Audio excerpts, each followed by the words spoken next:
इंदापूर तालुक्यातील भवानीनगर इथून पुढील दौऱ्यावर जात असताना निवडणूक आयोगाने उपमुख्यमंत्री अजित पवार यांच्या बॅगची तपासणी केलेली आहे। निवडणूक अधिकारी वेगवेगळ्या नेत्यांच्या त्यांच्या बरोबर असलेल्या पदाधिकाऱ्यांच्या बॅगची तपासणी करतायत, गाडीची तपासणी करता आहेत आणि कुठलाही अनुचित प्रकार घडू नये, पैशांची देवाणघेवाण या सगळ्या निवडणुकीच्या कालावधीत होऊ नये, नियमभंग होऊ नयेत यामुळे ही तपासणी केली जाते। सगळ्यांना न्याय समान त्याप्रमाणे सगळ्या नेत्यांची तपासणी होते आहे, सगळ्या नेत्यांच्या बॅगची तपासणी होते आहे। आपले प्रतिनिधी आपल्या सोबत आहेत जितेंद्र जाधव, त्यांच्याशी बोलूया। जितेंद्र, काय अपडेट? सुवर्ण, आपण बघितलंय की गेल्या 2 दिवसापासून जी बॅग तपासणीवरून जी आपण गोंधळ उडाला होता, आपण बघितलंय की जे महाविकास आघाडीचे नेते आहेत माजी मुख्यमंत्री उद्धव ठाकरे यांच्या बॅगेची तपासणी केल्यानंतर त्यांनी स्वतः या निवडणूक आयोगाच्या पथकाला सांगितलं होतं की तुम्ही अमित शहाची बॅग का तपसत नाही, पंतप्रधानांची बॅग तपसत नाही आणि महायुतीच्या नेत्यांच्या बॅग का तपसत नाही। आज अजित पवारांनी सकाळी 9 वाजल्यापासून बारामती तालुक्यामध्ये 3 सभा घेतल्या आणि बारामतीच्या सभा आटपून ते परभणी आणि बीडच्या जिल्ह्याच्या दौऱ्यावर जात असताना इंदापूर तालुक्यातील भवानीनगर येथून त्यांचं हेलिकॉप्टर उडणार होतं आणि त्या ठिकाणी निवडणूक आयोगाचं पथक आलं।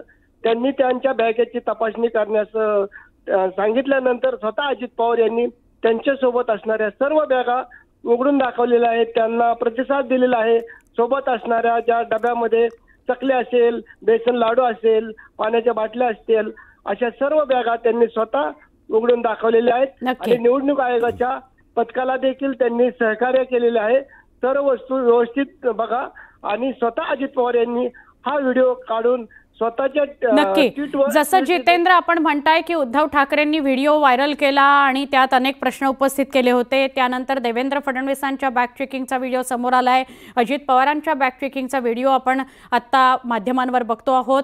धन्यवाद जितेंद्र माहिती दिल्याबद्दल। बॅग तपासणीच्या मुद्द्यावरूनच राज्यातलं राजकारण गेले 2-3 दिवस सतत तापलेलं बघतो आपण।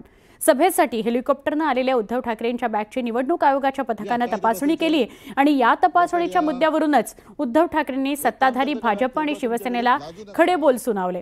यानंतर सलग दुसऱ्या दिवशी औसा इथं सभेसाठी आलेल्या उद्धव ठाकरेंच्या बॅगची तपासणी आली। यावरून मग विरोधकांनी सत्ताधाऱ्यांना धारेवरच धरलं। फक्त उद्धव ठाकरेंच्याच बॅगची तपासणी का, सत्ताधाऱ्यांच्या बॅगचीही तपासणी करा असा सवाल विरोधकांनी केला। आता निवडणूक आयोगाने फक्त उद्धव ठाकरेंच्याच बॅगची नव्हे तर सत्ताधारी नेत्यांच्याही बॅगची तपासणी केल्याचं स्पष्ट होतं आहे। निवडणूक आयोगाच्या पथकाने गडकरींच्या बॅगचीही तपासणी केली। यानंतर उद्धव ठाकरेंना आपल्या बॅगची तपासणी आयोगाच्या पथकाकडून नियमितपणे करण्यात येते। या संदर्भातला 5 नोव्हेंबरचा बॅग तपासणीचा व्हिडिओच फडणवीसांनी जारी केला। त्यामुळे आमच्याच बॅगा तपासल्या जातात हा फक्त विरोधकांचा कांगावा आहे असं सत्ताधाऱ्यांनी सांगितलं। सगळ्यांची नावं आले ती जाणार तर टीव्हीवर